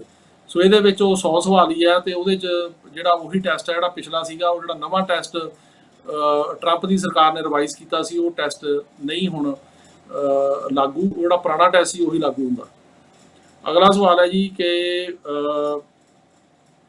ਉਹਨਾਂ ਕਿਹਾ ਕਿ ਰਿਲੇਟਿਵ ਨੇ ਇੱਕ ਅਪਲਾਈ ਕੀਤਾ ਸਾਡੇ ਨੇ ਸਿਟੀਜ਼ਨਸ਼ਿਪ ਦਾ 2020 ਚ, ਤੇ ਉਹਨੂੰ ਅਜੇ ਨੋਟਿਸ ਹੀ ਆਇਆ ਤੇ ਇਹ ਤਾਂ ਕੋਈ ਇੰਟਰਵਿਊ ਡੇਟ ਨਹੀਂ ਆਈ। ਇਹਦੇ ਬਾਰੇ ਮੈਂ ਦੱਸ ਕੇ ਹਟਿਆ ਜੀ ਕਿ ਇਹਨਾਂ ਚੋਂ ਕਾਫੀ ਜਿਹੜੇ ਕੇਸਿਸ ਨੇ ਉਹਨਾਂ ਦੇ ਜਿਹੜੀਆਂ ਪੇਪਰ ਫਾਈਲਸ ਨੇ ਉਹ ਇੱਕ ਜਿਹੜੇ ਇਮੀਗ੍ਰੇਸ਼ਨ ਦੇ ਵੇਅਰ ਹਾਊਸ ਕਹਿ ਲਓ ਉਹਨਾਂ ਦੇ ਵਿੱਚ ਪਈਆਂ ਨੇ, ਤੇ ਉਹਦੇ ਕਰਕੇ ਉਹ ਕਹਿ ਰਹੇ ਆ ਵੀ ਜਿਹੜੀ ਆ ਮਹਾਮਾਰੀ ਹੋਈ ਹੈ ਇਹਦੇ ਕਰਕੇ ਉਹ ਕਹਿ ਰਹੇ ਆ ਵੀ ਉੱਥੇ ਉਹ ਇਹਨੂੰ ਜਿਹੜਾ ਹੈਗਾ ਉਹ ਨਹੀਂ ਐਕਸੈਸ ਕਰ ਸਕਦੀ ਸਰਕਾਰ, ਤੇ ਉਹ ਇਸ ਕਰਕੇ ਡਿਲੇ ਆ। ਤੇ ਉਹ ਡਿਲੇ ਹੋਣ ਕਰਕੇ ਹੁਣ ਦੇਖਣ ਵਾਲੀ ਗੱਲ ਆ ਵੀ ਕਦੋਂ ਡੇਟ ਆਏਗੀ। ਕੁਛ ਇਹ ਆ, ਕੁਛ ਵੈਸੇ ਹੀ ਡਿਲੇ ਆ। ਇਹ ਅੱਜ ਕੱਲ੍ਹ ਸਾਲ ਦੀ ਡਿਲੇ ਤਾਂ ਹੈਗੀ ਆ, ਸੋ 1 ਸਾਲ ਤੋਂ ਉੱਤੇ ਵੇਟ ਕਰਨੀ ਪੈਣੀ ਆ। ਤੇ ਜੇ ਇਨਕੁਆਇਰੀ ਕਰਨੀ ਆ ਤੁਸੀਂ ਜਾ ਕੇ ਜ਼ਰੂਰ ਮਤਲਬ ਕਰ ਸਕਦੇ ਹੋ। ਅਗਲਾ ਸਵਾਲ ਹੈ ਜੀ ਕਿ ਉਹ ਕਹਿੰਦੇ ਨੇ F3 ਕੇਸ ਬਾਰੇ ਮੇਰਾ ਸਵਾਲ ਹੈ ਕਿ ਸਾਡੀ ਪ੍ਰਾਇਓਰਟੀ ਡੇਟ ਆ ਮਾਰਚ 2011 ਦੀ, ਤੇ ਮੇਰਾ ਜਿਹੜਾ ਗ੍ਰੈਂਡਸਨ ਆ ਉਹ 19 ਸਾਲ ਦਾ ਹੋ ਗਿਆ, ਤੇ ਉਹ ਹੁਣ ਆ ਸਕੂਗਾ ਪੇਰੈਂਟਸ ਨਾਲ ਵੀਜ਼ਾ ਤੇ ਆਉਣਾ ਪਏਗਾ। F3 ਦੇ ਵਿੱਚ ਆ ਰਿਹਾ ਜੀ 2008, ਜੇ ਉਹ ਹੁਣ 19 ਦਾ ਹੋ ਗਿਆ, ਜੇ 3-4 ਸਾਲ ਵੀ ਹੋ ਲੱਗਣ ਤਾਂ 21 ਤੋਂ ਉੱਪਰ ਹੋ ਜਾਏਗਾ। ਤੇ ਚਾਈਲਡ ਸਟੇਟਸ ਪ੍ਰੋਟੈਕਸ਼ਨ ਐਕਟ ਜੇ ਕਵਰ ਇਹਨੂੰ ਕਰੇਗਾ ਤਾਂ ਉਹ ਨਾਲ ਆ ਸਕਦਾ। ਵਿਜ਼ਟਰ ਵੀਜ਼ੇ ਦਾ ਕੋਈ ਪਤਾ ਨਹੀਂ ਮਿਲੇ ਕਿ ਨਾ ਮਿਲੇ, ਕਿਉਂਕਿ ਜਿਹੜਾ ਵਿਜ਼ਟਰ ਵੀਜ਼ਾ ਹੁੰਦਾ ਜੇ ਤੁਸੀਂ ਇਮੀਗ੍ਰੈਂਟ ਅਪਲਾਈ ਕੀਤਾ ਵੀਜ਼ਾ ਤਾਂ ਉਹ ਵਿਜ਼ਟਰ ਵੀਜ਼ਾ ਨਹੀਂ ਦਿੰਦੇ, ਕਿਉਂਕਿ ਵਿਜ਼ਟਰ ਵੀਜ਼ੇ ਦੀ ਮੇਨ ਸ਼ਰਤ ਹੁੰਦੀ ਆ ਕਿ ਕੀ ਉਹ ਬੰਦਾ ਜਿਹੜਾ ਵਿਜ਼ਟਰ ਵੀਜ਼ਾ ਲੈ ਰਿਹਾ ਉਹ ਮੁੜ ਕੇ ਵਾਪਸ ਆਏਗਾ ਕਿ ਨਹੀਂ ਆਏਗਾ। ਤੇ ਜੇ ਉਹ ਵਾਪਸ ਆਉਣ ਦਾ ਉਹਦਾ ਜਿਹੜਾ ਹੈਗਾ ਉਹ ਅਜੇ ਨਹੀਂ ਆ, ਉਹਨਾਂ ਨੂੰ ਲੱਗੇ ਕਿ ਇਹਨਾਂ ਤਾਂ ਉੱਥੇ ਰਹਿ ਜਾਣਾ, ਤਾਂ ਵਿਜ਼ਟਰ ਵੀਜ਼ਾ ਉਹ ਨਹੀਂ ਦਿੰਦੇ। ਜਿਹੜਾ ਚਾਈਲਡ ਸਟੇਟਸ ਪ੍ਰੋਟੈਕਸ਼ਨ ਐਕਟ ਆ ਉਹਦੀ ਜਿਹੜੀ ਹੈਗੀ ਆ ਕੈਲਕੂਲੇਸ਼ਨ, ਉਹ ਇਸ ਤਰ੍ਹਾਂ ਹੁੰਦੀ ਆ ਜੀ ਕਿ ਪਹਿਲਾਂ ਤੁਹਾਨੂੰ ਦੇਖਣਾ ਪੈਂਦਾ ਕਿ ਇਹ ਜਿਹੜਾ ਕੇਸ ਅਪਲਾਈ ਕਦੋਂ ਹੋਇਆ। ਜਿਵੇਂ ਤੁਸੀਂ ਕਹਿ ਰਹੇ ਹੋ ਕਿ ਤੁਹਾਡਾ ਅਪਲਾਈ ਹੋਇਆ ਜੀ ਮਾਰਚ 2011 ਚ, ਉਦੋਂ ਬਾਅਦ ਜਦੋਂ ਪ੍ਰਾਇਓਰਟੀ ਡੇਟ ਕਰੰਟ ਹੋਏਗੀ ਉਹ ਕਦੋਂ ਹੋਏਗੀ, ਤੇ ਤੁਹਾਨੂੰ ਅਪਰੂਵਲ ਜਿਹੜੀ ਆਈ ਆ ਉਹ ਟਾਈਮ ਜਿਹੜਾ ਉਹ ਦੇਖਿਆ ਜਾਂਦਾ। ਸੋ ਬੱਚੇ ਦੀ ਉਮਰ ਜਿੰਨੀ ਵੀ ਪ੍ਰਾਇਓਰਟੀ ਡੇਟ ਤੇ ਹੋਏਗੀ, ਫਰਜ਼ ਕਰੋ 22 ਸਾਲ ਹੋ ਜਾਂਦੀ ਆ, 23 ਹੋ ਜਾਂਦੀ ਆ, ਉਹਦੇ ਵਿੱਚੋਂ ਜਿਹੜਾ ਅਪਰੂਵਲ ਦਾ ਤੇ ਅਪਲਾਈ ਕਰਨ ਦਾ ਟਾਈਮ ਕੱਢਿਆ ਜਾਂਦਾ। ਜੇ ਕੱਢ ਕੇ 21 ਤੋਂ ਘੱਟ ਰਹਿ ਜਾਵੇ ਤਾਂ ਉਹ ਫਿਰ ਚਾਈਲਡ ਸਟੇਟਸ ਪ੍ਰੋਟੈਕਸ਼ਨ ਐਕਟ ਦੇ ਅੰਡਰ ਕਵਰ ਹੁੰਦਾ, ਜੇ ਨਾ ਹੋਵੇ ਤਾਂ ਉਹ ਫਿਰ ਕਵਰ ਨਹੀਂ ਹੁੰਦਾ। ਇਸ ਤੋਂ ਇਲਾਵਾ ਅਗਲਾ ਸਵਾਲ ਹੈ ਜੀ, ਤੇ ਉਹ ਇਹ ਕਹਿ ਰਹੇ ਆ ਕਿ ਸਟੂਡੈਂਟ ਵੀਜ਼ਾ ਇੰਟਰਵਿਊ ਜਾਂ ਅਪਾਇੰਟਮੈਂਟ ਸਕੈਜੂਲ। ਦੇਖੋ ਜਿਹੜਾ ਵਿਜ਼ਟਰ ਵੀਜ਼ਾ ਜਾਂ ਸਟੂਡੈਂਟ ਵੀਜ਼ਾ ਕਹਿਣ ਨੂੰ ਤਾਂ ਖੁੱਲ੍ਹ ਗਿਆ ਉਹ, ਪਰ ਉਹਦੀਆਂ ਜਿਹੜੀਆਂ ਇੰਟਰਵਿਊਜ਼ ਹੈਗੀਆਂ ਉਹ ਅਜੇ ਨਹੀਂ ਆ ਰਹੀਆਂ। ਅਜੇ ਜਿਹੜੀਆਂ ਇੰਟਰਵਿਊਜ਼ ਹੈਗੀਆਂ ਉਹਨਾਂ ਨੂੰ ਨਾ ਮਿਲਣ ਕਰਕੇ ਕਾਫੀ ਡਿਲੇ ਆ, ਹੁਣ ਪਤਾ ਨਹੀਂ ਕਦੋਂ ਦੇਣਗੇ ਉਹ। ਅਗਲਾ ਸਵਾਲ ਹੈ ਜੀ ਕਿ F3 ਕੇਸ ਸਾਡਾ ਡਾਕੂਮੈਂਟਰੀ ਕੰਪਲੀਟ ਆ, ਤੇ ਅਸੀਂ ਈਮੇਲ ਆਈ ਸੀ NVC ਤੋਂ ਕਿ ਉਹਨਾਂ ਨੇ ਸਾਰਾ ਕੁਝ ਭੇਜ ਦਿੱਤਾ ਤੇ ਅੰਬੈਸੀ ਨੂੰ, ਤੇ ਅਜੇ ਤੱਕ ਸਾਨੂੰ ਕੋਈ ਅੰਬੈਸੀ ਤੋਂ ਇਨਫੋਰਮੇਸ਼ਨ ਨਹੀਂ ਆਈ। ਤੇ ਅਸੀਂ ਆਸਟ੍ਰੇਲੀਅਨ ਸਿਟੀਜ਼ਨ ਆ ਤੇ ਸਿਡਨੀ ਅੰਬੈਸੀ ਅਜੇ ਕਲੋਜ਼ਡ ਆ, ਹੁਣ ਪਤਾ ਨਹੀਂ ਕਦੋਂ ਹੋਏਗਾ। ਦੇਖੋ ਇਹਦੇ ਬਾਰੇ ਤੁਹਾਨੂੰ ਜਿਹੜਾ ਹੈਗਾ ਉਹ ਕੰਟੈਕਟ ਕਰਨਾ ਪੈਣਾ ਅੰਬੈਸੀ ਦੇ ਨਾਲ, ਕਿਉਂਕਿ ਇਹਦੇ ਬਾਰੇ ਤਾਂ ਜਿਹੜੀ ਅੰਬੈਸੀ ਆ ਉਹੀ ਦੱਸ ਸਕਦੀ ਹੈ। ਜੇ NVC ਨੇ ਇੱਥੋਂ ਕੇਸ ਕੰਪਲੀਟ ਕਰਕੇ ਅੰਬੈਸੀ ਨੂੰ ਭੇਜਤਾ ਤਾਂ ਜਿਹੜੀ ਅੰਬੈਸੀ ਹੈਗੀ ਆ ਉਹੀ ਫੈਸਲਾ ਕਰੂ ਕਦੋਂ ਇੰਟਰਵਿਊ ਦੇਣੀ ਆ, ਸੋ ਉੱਥੇ ਕੰਟੈਕਟ ਕਰੋ ਉਹਨਾਂ ਦੇ ਨਾਲ। ਅਗਲਾ ਸਵਾਲ ਹੈ ਜੀ ਕਿ ਮੈਂ ਆਪਣੇ ਵਰਕ ਪਰਮਿਟ ਦਾ ਰਿਪਲੇਸਮੈਂਟ ਦਾ ਦਸੰਬਰ 2020 ਚ ਅਪਲਾਈ ਕੀਤਾ ਸੀ, ਤੇ ਅਜੇ ਤੱਕ ਵਰਕ ਪਰਮਿਟ ਅਪਰੂਵ ਨਹੀਂ ਕੀਤਾ, ਕਿੰਨਾ ਟਾਈਮ ਲੱਗੂਗਾ? ਇਹ ਅੱਜ ਕੱਲ੍ਹ ਜਿਹੜੇ ਅਸੈਲਮ ਦੇ ਕੇਸ ਵਾਲੇ ਆਪਣਾ ਵਰਕ ਪਰਮਿਟ ਰਿਨਿਊ ਕਰਾਉਂਦੇ ਆ ਉਹਨੂੰ 12 ਤੋਂ 13 ਮਹੀਨੇ ਲੱਗਦੇ ਆ। ਸੋ ਜੇ ਤੁਸੀਂ ਦਸੰਬਰ 2020 ਚ ਕੀਤਾ ਤੇ ਤੁਹਾਡਾ ਦਸੰਬਰ 2021 ਚ 12 ਮਹੀਨੇ ਹੋ ਗਏ, ਹੁਣ 13, ਤੇ ਇਹ ਨਾਰਮਲ ਟਾਈਮ ਲੱਗ ਰਿਹਾ। ਇਸ ਤੋਂ ਉੱਪਰ ਵੀ ਜਾ ਸਕਦਾ, ਹੋ ਸਕਦਾ ਮਹੀਨਾ 1.5 ਮਹੀਨਾ ਹੋਰ ਲੱਗ ਜੇ। ਤੁਸੀਂ ਉਹਨਾਂ ਨੂੰ ਕੰਟੈਕਟ ਕਰ ਸਕਦੇ ਹੋ, ਪਰ ਟਾਈਮ ਇੰਨਾ ਤਾਂ ਹਰੇਕ ਨੂੰ ਲੱਗਦਾ, ਉਹਦੀ ਅਸੀਂ ਕੋਸ਼ਿਸ਼ ਜ਼ਰੂਰ ਹੈਗਾ ਉਹ ਘੱਟ ਲੱਗੇ। ਇਹਨੂੰ ਜਿਹੜਾ ਹੈਗਾ SAP ਜਿਹੜੀ ਆ ਉਹਨੇ ਕੇਸ ਵੀ ਕੀਤਾ ਹੋਇਆ, ਉਹ ਟਰਾਈ ਕਰ ਰਹੇ ਆ SAP ਵਾਲੇ ਕਿ ਇਹਨੂੰ ਜਿਹੜੀ ਟਾਈਮ ਹੈਗਾ ਉਹ ਘਟਾਇਆ ਜਾਵੇ, ਪਰ ਦੇਖੋ ਅਜੇ ਤੱਕ ਤਾਂ ਘਟਿਆ ਨਹੀਂ। ਅਜੇ ਤੱਕ ਟਾਈਮ ਜਿਹੜਾ ਕਾਫੀ ਲੱਗ ਰਿਹਾ, ਜੋ ਕਿ ਬੜਾ ਅਨਫੋਰਚੂਨੇਟ ਆ, ਕਿਉਂਕਿ ਜਦੋਂ ਇਹਨਾਂ ਦਾ ਟਾਈਮ ਲੱਗਦਾ 12-12 ਮਹੀਨੇ ਵਰਕ ਪਰਮਿਟ ਰਿਨਿਊ ਹੋਣ ਨੂੰ ਹੀ, ਤਾਂ ਕਈਆਂ ਦੇ ਜਿਹੜੇ ਹੈਗੇ ਜੌਬ ਚਲੇ ਜਾਂਦੀਆਂ, ਕਈਆਂ ਦੇ ਜਿਹੜੇ ਡਰਾਈਵਰ ਲਾਇਸੈਂਸਿਸ ਨੇ ਉਹ ਐਕਸਪਾਇਰ ਹੋ ਜਾਂਦੇ ਆ। ਸੋ ਕਾਫੀ ਜ਼ਿਆਦਾ ਇਹਦੇ 'ਚ ਆਉਂਦੀ ਆ ਪ੍ਰੋਬਲਮ। ਤੇ ਅਗਲਾ ਸਵਾਲ ਹੈ ਜੀ ਕਿ B1 B2 ਜਿਹੜਾ ਵਿਜ਼ਟਰ ਵੀਜ਼ਾ ਉਹ ਕਹਿੰਦੇ ਵਰਕ ਵੀਜ਼ੇ 'ਚ ਕਨਵਰਟ ਕੀਤਾ ਜਾ ਸਕਦਾ। ਅਮਰੀਕਾ ਦੇ ਵਿੱਚ ਕੋਈ ਕੈਨੇਡਾ ਵਾਂਗੂ ਜਾਂ ਹੋਰਾਂ ਮੁਲਕਾਂ ਵਾਂਗੂ ਵਰਕ ਵੀਜ਼ੇ ਦੀ ਇੱਥੇ ਕੋਈ ਪ੍ਰੋਵੀਜ਼ਨ ਨਹੀਂ ਹੈ। ਜਿਹੜਾ B1 B2 ਵੀਜ਼ਾ ਆ, ਇਹ ਵਿਜ਼ਟਰ ਵੀਜ਼ਾ, ਇਹ ਤੇ ਬੰਦਾ ਆ ਸਕਦਾ, ਘੁੰਮ ਫਿਰ ਸਕਦਾ, ਪਰ ਇਹਨੂੰ ਕਿਸੇ ਵਰਕ ਵੀਜ਼ਾ ਦੇ ਵਿੱਚ ਕਨਵਰਟ ਨਹੀਂ ਕਰ ਸਕਦਾ, ਕਿਉਂਕਿ ਜਿਹੜਾ ਵਰਕ ਵੀਜ਼ਾ ਆ ਉਹ ਇੱਥੇ ਬੇਸਿਕਲੀ H1 ਹੁੰਦਾ ਜਾਂ L1 ਹੁੰਦਾ, ਜਾਂ ਉਹ ਜਿਹੜਾ ਹੈਗਾ ਜਿਹੜੇ ਬੰਦੇ ਇੱਥੇ ਅਸਾਈਲਮ ਵਗੈਰਾ ਦੇ ਕੇਸ ਕਰਦੇ ਉਹਨਾਂ ਨੂੰ ਵਰਕ ਪਰਮਿਟ ਮਿਲਦੇ ਆ, ਜਾਂ ਵਿਆਹ ਦੇ ਕੇਸ ਕਰਦੇ ਜਿਹੜੇ ਉਹਨਾਂ ਨੂੰ ਵਰਕ ਪਰਮਿਟ ਮਿਲਦੇ, ਜਾਂ ਉਹ ਆ। ਇਹ ਤੋਂ ਇਲਾਵਾ ਜਾਂ ਫਿਰ ਜਿਹੜੇ F1 ਤੇ ਉਹਨਾਂ ਨੂੰ OPT ਜਦੋਂ ਮਿਲਦੀ ਹੈ ਉਹ ਤੇ ਵਰਕ ਪਰਮਿਟ ਮਿਲਦਾ, ਉਹ ਆ। ਇਸ ਤੋਂ ਇਲਾਵਾ ਹੋਰ ਕੋਈ ਤਰੀਕਾ ਜਿਹੜਾ ਉਹ ਨਹੀਂ ਆ ਵਰਕ ਵੀਜ਼ਾ ਲੈਣ ਦਾ। ਸੋ ਇਦਾਂ ਦਾ ਆਪਣੇ ਆਪ ਕਨਵਰਟ ਕਰਨ ਦਾ ਇੱਥੇ ਕੋਈ ਤਰੀਕਾ ਨਹੀਂ ਹੈ ਜੀ। ਅਗਲਾ ਸਵਾਲ ਹੈ ਜੀ ਕਿ ਇਨਵੈਸਟਮੈਂਟ ਬਾਰੇ ਦੱਸੋ ਕਿ ਕਿੰਨੇ ਡਾਲਰ ਲੱਗ ਸਕਦੇ ਆ ਅਮਰੀਕਾ 'ਚ ਪੱਕੇ ਹੋਣ ਲਈ। EB5 ਕੈਟਾਗਰੀ ਹੈ ਜੀ ਇਨਵੈਸਟਮੈਂਟ ਦੀ। ਇਹਦੇ ਵਿੱਚ ਜਿਹੜਾ ਟਾਈਮ ਲੱਗਦਾ ਉਹ ਸਾਲ ਡੇਢ ਸਾਲ ਦਾ ਟਾਈਮ ਤਾਂ ਹੈ ਹੀ ਹੈ। ਜਿਹੜੀ ਇਨਵੈਸਟਮੈਂਟ ਦੀ ਅਮਾਊਂਟ ਆ ਉਹ 5 ਲੱਖ ਡਾਲਰ ਆ।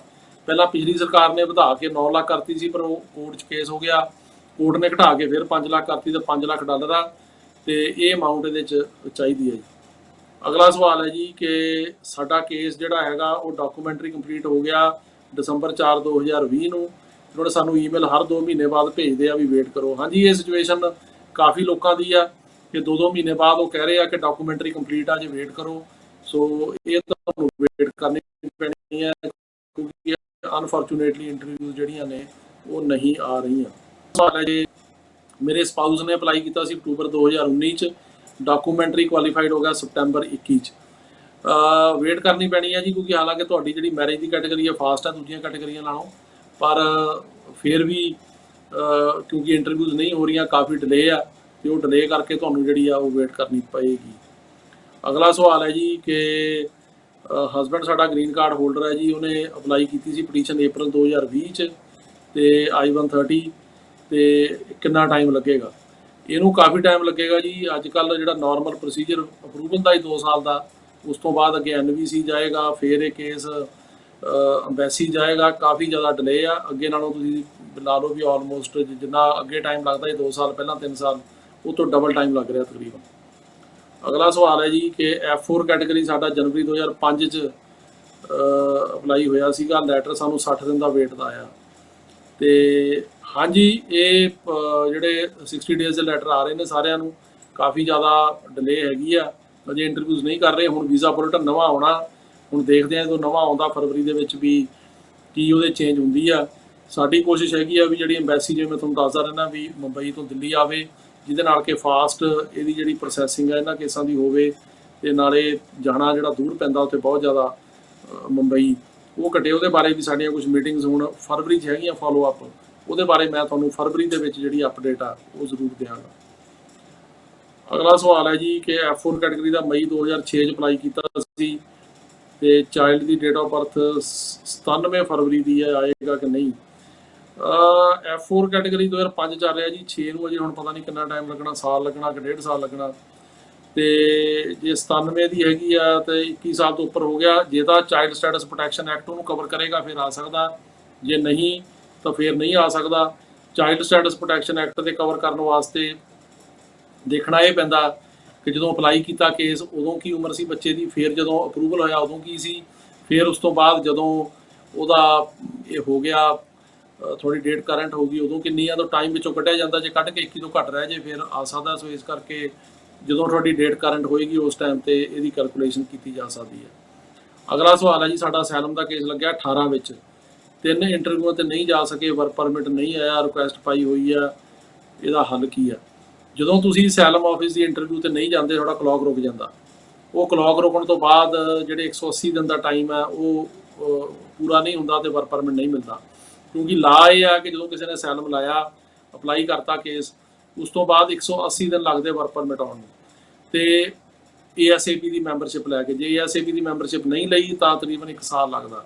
ਸੋ ਜਦੋਂ ਤੁਸੀਂ ਅਪਲਾਈ ਕੀਤਾ ਕੇਸ ਤੇ ਤੁਹਾਡਾ ਜਿਹੜਾ ਹੈਗਾ ਉਹ ਤੁਸੀਂ ਇੰਟਰਵਿਊ ਆ ਗਈ ਨਹੀਂ ਗਏ, ਤਾਂ ਉੱਥੇ ਕਲੌਕ ਰੁਕ ਜਾਂਦਾ, ਤਾਂ ਕਲੌਕ ਰੁਕ ਗਿਆ, 180 ਦਿਨ ਪੂਰੇ ਨਹੀਂ ਹੁੰਦੇ, ਇਸ ਕਰਕੇ ਡਿਲੇ ਆ।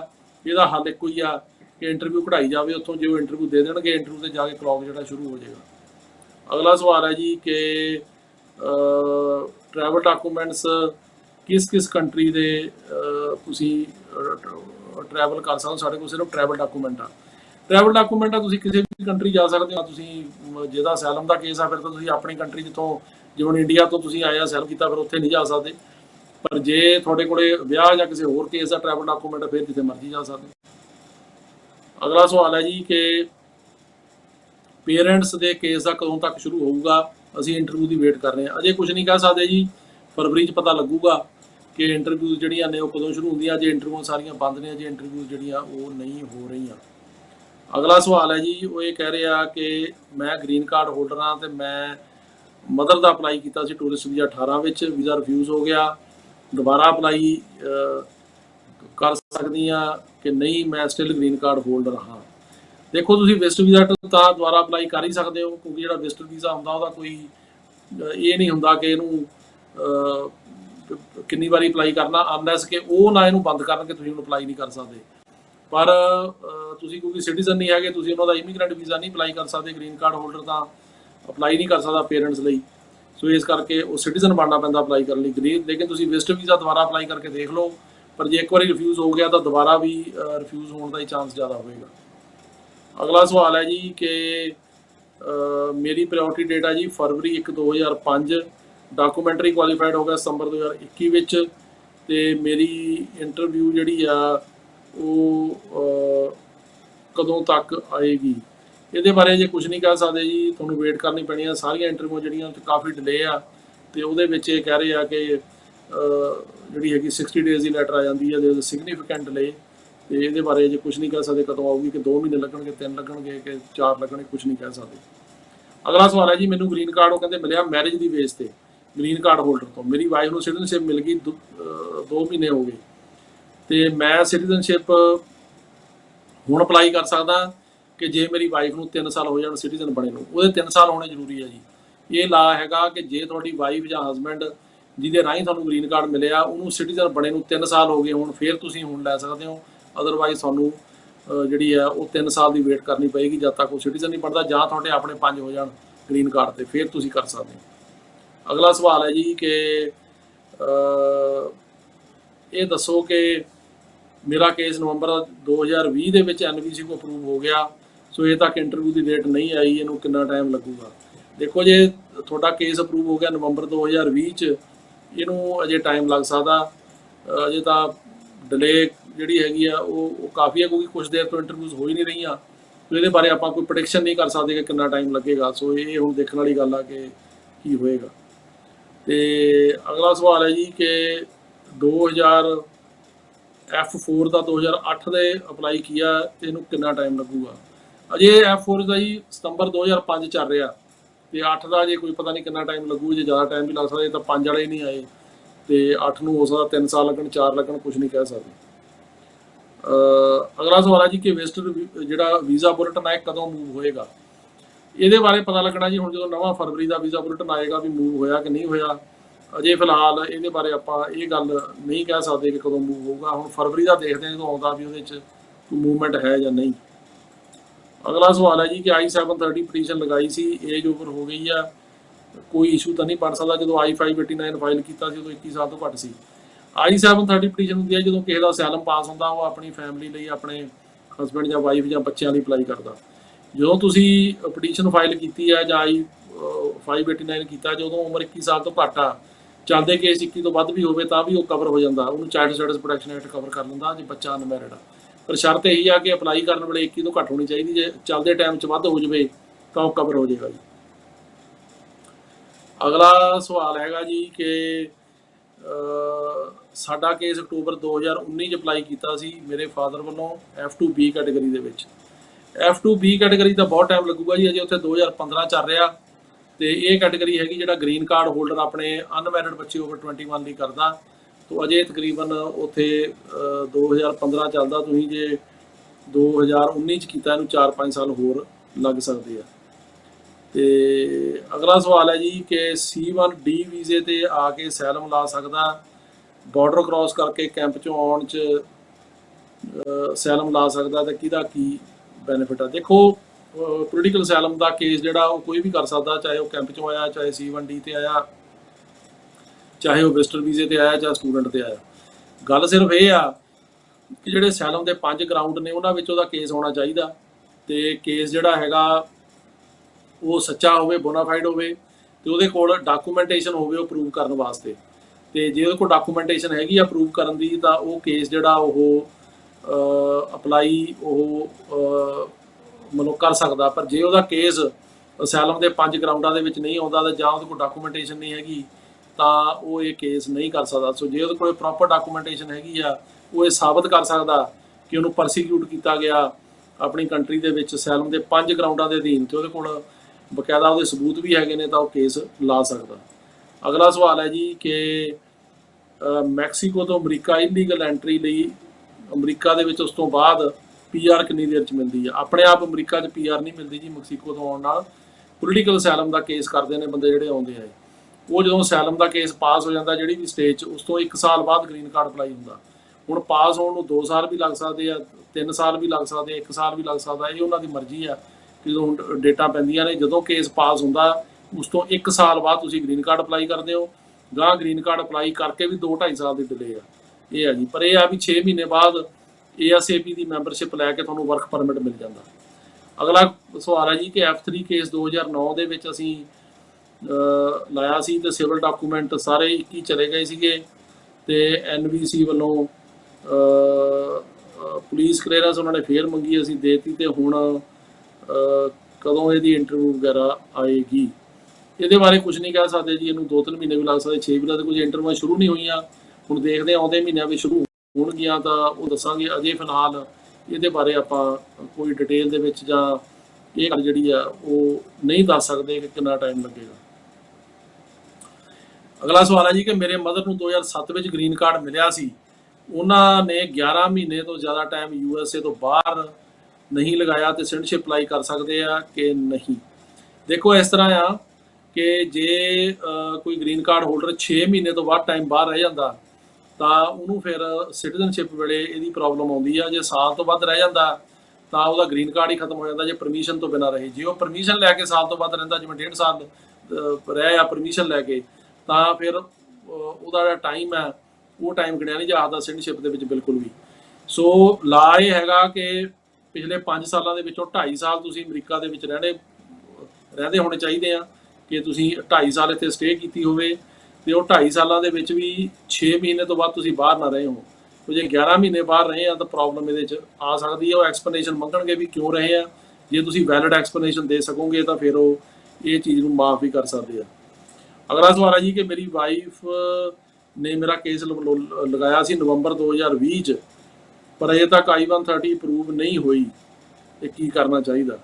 ਦੇਖੋ ਇਹਨੂੰ ਟਾਈਮ ਲੱਗੂਗਾ ਜੀ। ਅੱਜ ਕੱਲ੍ਹ ਤਕਰੀਬਨ 2 ਸਾਲ ਲੱਗ ਰਹੇ ਆ। ਸੋ ਜੇ ਉਹਨਾਂ ਨੇ ਨਵੰਬਰ 20 ਚ ਲਾਇਆ ਤਾਂ ਨਵੰਬਰ 22 ਤੱਕ ਦਾ ਜਿਹੜਾ ਅੱਜ ਕੱਲ੍ਹ ਪ੍ਰੋਸੈਸਿੰਗ ਦਾ 1.5 ਤੋਂ 2 ਸਾਲ ਦਾ ਇਹਨੂੰ ਟਾਈਮ ਲੱਗ ਸਕਦਾ, ਤੇ ਉਹਨੂੰ ਵੇਟ ਕਰਨੀ ਪੈਣੀ ਆ। ਹੋ ਸਕਦਾ ਪਹਿਲਾਂ ਵੀ ਕਰ ਦੇਣ, ਪਰ ਆਮ ਜਿਹੜਾ ਨਾਰਮਲ ਟਾਈਮ ਹੈ 1.5 ਤੋਂ 2 ਸਾਲ ਦਾ ਹੈਗਾ ਜੀ। ਅਗਲਾ ਸਵਾਲ ਹੈ ਜੀ ਕਿ 2006 ਚ F4 ਅਪਲਾਈ ਕੀਤਾ ਸੀ, ਕਿੰਨਾ ਟਾਈਮ ਲੱਗੂ? ਅਜੇ ਤਾਂ ਜੀ ਸਪਟੈਂਬਰ 2005 ਚੱਲ ਰਿਹਾ, ਬਲਕਿ ਸਪਟੈਂਬਰ ਤੋਂ ਵੀ ਪਹਿਲਾਂ ਜਿਹੜੇ ਬੰਦਿਆਂ ਨੇ ਮਾਰਚ, ਅਪ੍ਰੈਲ ਜਾਂ ਫਰਵਰੀ 'ਚ ਅਪਲਾਈ ਕੀਤਾ ਉਹਨਾਂ ਦੀਆਂ ਵੀ ਇੰਟਰਵਿਊਜ਼ ਨਹੀਂ ਆਈਆਂ। ਸੋ ਇਹਦੇ ਬਾਰੇ ਆਪਾਂ ਅਜੇ ਕੁਝ ਨਹੀਂ ਕਹਿ ਸਕਦੇ ਕਿੰਨਾ ਟਾਈਮ ਲੱਗੂ। ਸਾਲ 1.5 ਸਾਲ ਵੀ ਲੱਗ ਸਕਦਾ, 2 ਸਾਲ ਵੀ ਲੱਗ ਸਕਦੇ ਆ। ਅਗਲਾ ਸਵਾਲ ਹੈ ਜੀ ਕਿ ਉਹ ਇਹ ਕਹਿ ਰਹੇ ਆ ਕਿ 7 ਮਹੀਨੇ ਹੋ ਗਏ ਫਾਈਲਾਂ ਰੁਕੀਆਂ ਨੂੰ ਤੇ ਅਜੇ ਤੱਕ ਜਿਹੜਾ ਹੈਗਾ ਇਹ ਕੈਟੇਗਰੀ ਅੱਗੇ ਨਹੀਂ ਜਾ ਰਹੀਆਂ। ਹਾਂਜੀ ਬਿਲਕੁਲ ਮੈਂ ਸਹਿਮਤ ਹਾਂ ਇਸ ਗੱਲ ਨਾਲ ਕਿ ਇੰਨੀ ਦੇਰ ਹੋ ਗਈ ਰੁਕੇ ਨੂੰ, ਕੋਈ ਇੰਟਰਵਿਊਜ਼ ਨਹੀਂ ਹੋ ਰਹੀਆਂ, ਇਹਦੇ ਬਾਰੇ ਕੋਈ ਖਾਸ ਅਪਡੇਟ ਨਹੀਂ ਅਵੇਲੇਬਲ ਹੈ ਕਿ ਕਦੋਂ ਤੇਜ਼ ਹੋਣਗੀਆਂ। ਸੋ ਇਹਨੂੰ ਹੁਣ ਵੇਟ ਹੀ ਕਰਨੀ ਪੈਣੀ ਹੈ, ਹੋਰ ਕੋਈ ਰਸਤਾ ਨਹੀਂ ਹੈ। ਅਸੀਂ ਕੋਸ਼ਿਸ਼ ਕਰ ਰਹੇ ਹਾਂ ਆਪਣੇ ਤੌਰ ਤੇ ਇਹ ਮਸਲਾ ਠਾ ਰਹੇ ਹਾਂ। ਅਸੀਂ ਫਿਰ ਫਰਵਰੀ 'ਚ ਹੁਣ ਮੀਟਿੰਗਾਂ ਹੋਣੀਆਂ ਠਾਵਾਂਗੇ, ਪਰ ਓਵਰਆਲ ਡਿਲੇ ਹੈ ਜੀ। ਉਹ ਇਹ ਕਹਿ ਇੱਕ ਹੋਰ ਸਵਾਲ ਹੈ ਜੀ ਕਿ ਮੇਰਾ ਅਸਾਈਲਮ ਦਾ ਕੇਸ ਚੱਲਦਾ ਹੈ, ਮੇਰੀ ਵਾਈਫ ਕੋਲ 10 ਸਾਲ ਦਾ ਵਿਜ਼ਟਰ ਵੀਜ਼ਾ ਹੈ ਕਿ ਉਹ ਮੇਰੇ ਨਾਲ USA ਆਈ ਸੀ ਤੇ ਵਾਪਸ ਚਲੀ ਗਈ, ਹੁਣ ਆ ਸਕਦੀ ਹੈ ਕਿ ਨਹੀਂ? ਦੇਖੋ ਇਸ ਤਰ੍ਹਾਂ ਹੈ ਕਿ ਜੇ ਤੁਹਾਡਾ ਅਸਾਈਲਮ ਦਾ ਕੇਸ ਚੱਲਦਾ ਤੇ ਤੁਹਾਡੀ ਵਾਈਫ ਜੇ ਦੁਬਾਰਾ ਆਉਂਦੀ ਆ, ਉਹਨੂੰ 에ਅਰਪੋਰਟ ਤੇ ਪੁੱਛਿਆ ਜਾ ਸਕਦਾ ਕਿ ਤੁਹਾਡਾ ਹਸਬੈਂਡ ਤਾਂ ਇੱਥੇ ਰਹਿ ਗਿਆ, ਤੁਸੀਂ ਵੀ ਰਹਿ ਜਾਓਗੇ, ਤਾਂ ਐਂਟਰੀ ਲੈਣ 'ਚ ਪ੍ਰੋਬਲਮ ਆ ਸਕਦੀ ਆ।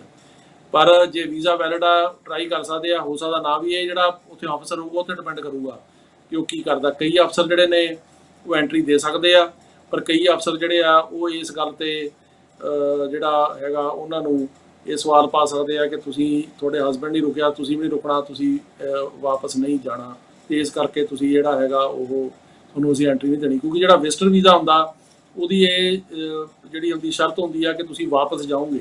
ਜੇ ਤੁਸੀਂ ਵਾਪਸ ਨਹੀਂ ਜਾਂਦੇ ਤਾਂ ਫਿਰ ਉਹ ਜਿਹੜਾ ਵਿਜ਼ਟਰ ਵੀਜ਼ਾ ਕੈਂਸਲ ਹੋ ਸਕਦਾ ਜਾਂ ਐਂਟਰੀ ਰਿਫਿਊਜ਼ ਹੋ ਸਕਦੀ ਆ। ਵਿਜ਼ਟਰ ਵੀਜ਼ਾ ਮਿਲਣ ਦਾ ਮਤਲਬ ਇਹ ਨਹੀਂ ਕਿ ਐਂਟਰੀ ਦੀ ਵੀ ਗਰੰਟੀ ਆ। ਜੇ ਵਿਜ਼ਟਰ ਵੀਜ਼ਾ ਲੱਗਿਆ ਵੀ ਹੋਵੇ ਜਾਂ ਸਟੂਡੈਂਟ ਵੀਜ਼ਾ ਵੀ ਲੱਗਿਆ ਹੋਵੇ ਜਾਂ H1 ਵੀ ਲੱਗਿਆ ਹੋਵੇ, ਤਾਂ ਜਿਹੜਾ ਬੰਦੇ ਨੇ ਐਂਟਰੀ ਦੇਣੀ, ਜਿਹੜਾ ਅਫਸਰ ਹੈ 에ਅਰਪੋਰਟ ਤੇ ਜਾਂ ਬਾਰਡਰ ਤੇ, ਉਹ ਤੁਹਾਨੂੰ ਸਟਿਲ ਰੋਕ ਸਕਦਾ, ਉਹ ਐਂਟਰੀ ਦੇਣ ਤੋਂ ਫਿਰ ਵੀ ਨਾ ਕਰ ਸਕਦਾ, ਚਾਹੇ ਵੀਜ਼ਾ ਲੱਗਿਆ ਵੀ ਹੋਵੇ।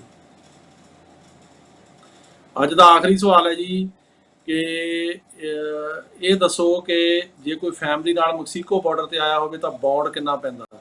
ਦੇਖੋ ਇਸ ਤਰ੍ਹਾਂ ਹੈਗਾ ਜੀ ਕਿ ਬੌਂਡ ਜਿਹੜਾ ਹੈਗਾ ਉਹਦਾ ਕੋਈ ਕ੍ਰਾਈਟੇਰੀਆ ਨਹੀਂ ਹੈ। ਜਿਨ੍ਹਾਂ ਨੂੰ ਤਾਂ ਆਈਸ ਛੱਡ ਦਿੰਦੀ ਹੈ ਆਪਣੇ ਆਪ ਇਮੀਗ੍ਰੇਸ਼ਨ ਤੇ ਕਸਟਮ ਇਨਫੋਰਸਮੈਂਟ, ਉਹ ਬੌਂਡ ਨਹੀਂ ਪਾਉਂਦੇ, ਉਹ ਵਿਦਆਊਟ ਬੌਂਡ ਛੱਡ ਦਿੰਦੇ ਆ ਤੇ 72 ਘੰਟੇ ਦੇ ਵਿੱਚ। ਪਰ ਕਈਆਂ ਨੂੰ ਜਿਹੜਾ ਇਮੀਗ੍ਰੇਸ਼ਨ ਜੱਜ ਅੱਗੇ ਜਦੋਂ ਪੇਸ਼ ਕਰਦੇ ਉੱਥੇ ਬੌਂਡ ਪੈਂਦਾ, ਉਹ 15,000 ਵੀ ਹੋ ਸਕਦਾ, 20 ਵੀ ਹੋ ਸਕਦਾ। ਪਰ ਜਦੋਂ ਆਈਸ ਆਪ ਛੱਡ ਦਿੰਦੀ ਆ ਤਾਂ ਉਹ ਬੌਂਡ ਜਿਹੜਾ ਹੈਗਾ ਉੱਥੇ ਨਹੀਂ ਪੈਂਦਾ। ਇਹ ਸੀ ਜੀ ਤੁਹਾਡੇ ਅੱਜ ਦੇ ਜਿਹੜੇ ਸਾਰੇ ਸਵਾਲਾਂ ਦੇ ਜਵਾਬ, ਤੇ ਮੈਂ ਕੋਸ਼ਿਸ਼ ਕੀਤੀ ਆ ਮਤਲਬ ਜਿੰਨੇ ਵੀ ਵੱਧ ਤੋਂ ਵੱਧ ਜਵਾਬ ਦੇ ਸਕਾਂ। ਆਸ ਹੈ ਕਿ ਤੁਹਾਨੂੰ ਪ੍ਰੋਗਰਾਮ ਵੱਧ ਆਇਆ, ਜਿਹੜਾ ਪਸੰਦ ਆਇਆ ਹੋਵੇਗਾ, ਤੇ ਤੁਸੀਂ ਇਹਨੂੰ ਵੱਧ ਤੋਂ ਵੱਧ ਲਾਈਕ ਕਰੋ, ਸਬਸਕ੍ਰਾਈਬ ਕਰੋ, ਸ਼ੇਅਰ ਕਰੋ, ਤੇ ਇਸ ਵੀਡੀਓ ਥੱਲੇ ਆਪਣੇ ਸਵਾਲ ਜਿਹੜੇ ਆ ਉਹ ਲਿਖ ਕੇ ਪਾਓ, ਤੇ ਅਗਲੇ ਵੀਕ ਤੁਹਾਨੂੰ ਮੈਂ ਇਹਨਾਂ ਦੇ ਜਿਹੜੇ ਜਵਾਬ ਆ ਉਹ ਦੇਣ ਦੀ ਕੋਸ਼ਿਸ਼ ਜ਼ਰੂਰ ਕਰਾਂਗਾ। ਇਹਦੇ ਨਾਲ ਹੀ ਤੁਹਾਡਾ ਸਾਰਿਆਂ ਦਾ ਬਹੁਤ ਬਹੁਤ ਧੰਨਵਾਦ। ਸਤਿ ਸ਼੍ਰੀ ਅਕਾਲ ਜੀ। Jaspreet Singh, attorney at law, New York and California. Immigration, deportation, defense, appeals, family law ਅਤੇ bankruptcy ਲਈ ਸੰਪਰਕ ਕਰੋ। More than 17 years of legal experience.